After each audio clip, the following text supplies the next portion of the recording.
What is a scope? Scope can be categorized into following: class level scope, method level scope, and block level scope. Variables having class level scope are called as instance variables. We know what is an instance variable. Instance variable is also known as member variable. So instance variables are the variables that have class level scope. These variables are declared inside the class but outside any method or block. They can be directly accessed anywhere in the class. Method level scope. Variables having method level scope are called as local variables. These variables are declared inside a method. They cannot be accessed outside the method. Local variables don't exist after the method's execution is over.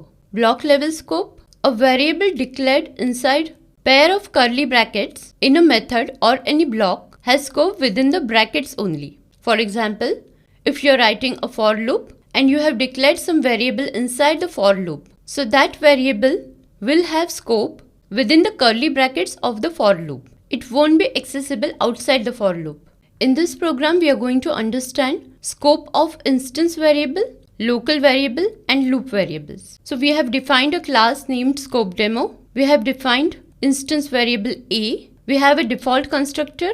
We have a method named demo. Inside the method demo, we have a local variable B, and we have a for loop. Inside for loop, we have declared variable I. Then we have method named show. We have a non-static block. Now if you mention static keyword over here, it will become a static block. But we are not mentioning static keyword, we are just writing a non-static block. Mention opening curly bracket, closing curly bracket, and inside these curly brackets you will write the code. So this is a block, and scope of the variables declared inside this block are limited to this block only. The variables are not accessed outside the block. So your variable C has block level scope. Now how do you call this block in your program? This block is automatically invoked when you create an object. What happens when you create an object? An implicit call to the constructor is given.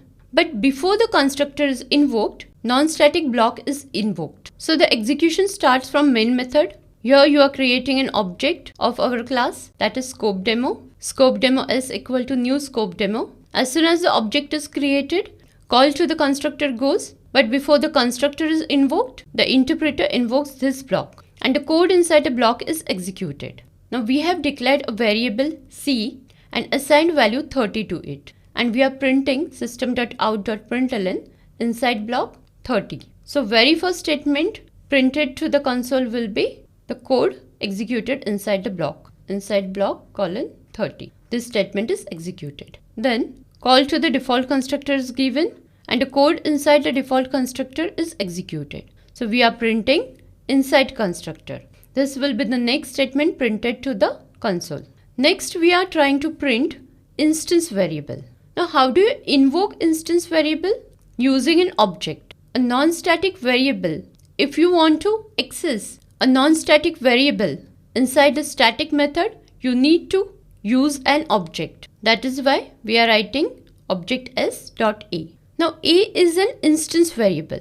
Instance variable has class level scope. Now what is class level scope? This is the opening bracket of my class and this is the closing bracket of my class. I can access instance variable anywhere within the class. I can access it inside the constructor.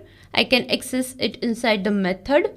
I can access it inside the block, or I can access it inside the main method. The scope of instance variable is anywhere, hence this statement will be executed without any error. S.a will retrieve value of variable A, that is 10, and 10 will be printed to the output screen. See, in case of C is not accessible outside this curly brackets because it has access only within the block it is declared. But in case of instance variable, you can access it anywhere within the class because the scope of instance variable is within the class. Hence, if you try to print variable C inside the main method, you will get an error cannot find symbol. Why? Because Java compiler is checking for a variable that has class level scope and that can be accessed inside the main method. And there is no instance variable named C. Hence, it is not able to recognize variable C and it throws compile time error cannot find symbol. In this case, if you write this statement, your program will not get compiled. And if your program doesn't get compiled, you cannot execute your class file because the class file is not created and you don't get any output. That is why I have commented this statement, because if you write this statement, you are going to get the error. So this is to understand that block variables cannot be accessed outside the given block. Now next is s.show.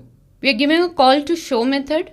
Control will go to the show method. We are printing system.out.println instance or member variable A. So instance variable can be accessed anywhere within the class. This statement will not give any error. It will be printed to the output screen instance or member variable :10. But if you try to print system.out.println B, what is B?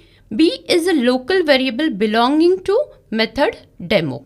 B has scope within the method. Variable B is local to method demo and it cannot be accessed outside the method demo because it doesn't exist only. Hence, if you try to access variable B inside the show method, compiler will throw an error cannot find symbol variable B. So again, I have commented this statement because you will get compile time error and your program will not get compiled. This error shows that variable B has scope within the method only. Now the next statement is s.demo. This gives a call to method demo. So control of the program will come to the method demo. Int b equal to 20. This is a local variable and you can access this local variable inside the method demo. So if I'm trying to print system.out.println inside method B, this statement will execute without any error and it is printed to the console. I have a for loop defined. I have defined variable I inside the for loop. See, if you write int I before the for loop, it will have method level scope. But I am declaring the variable inside the for loop. Int I am writing inside the brackets of the for loop. Hence, I has scope within the for loop. Now the loop will iterate as usual. Value of I will be printed each time without any error. So value of I starts from 0. The counter is incremented. It prints 1. Then the counter is incremented. It prints 2. And the counter is incremented. It prints 3. Once I++ becomes 4, the loop terminates. What if I try to print the value of I outside the for loop? So the scope of for loop is within the opening curly bracket of the for loop and the closing curly bracket of the for loop. And a variable defined inside the for loop has scope within it. If I am trying to access variable I outside the for loop but inside the method, it will not get an access. Compiler will throw an error saying cannot find symbol variable I because the scope of I is within for loop. It cannot be accessed outside the for loop. That is why I have commented out this. So this is how scope of every variable depends. Scope of variable depends upon where the variable is declared.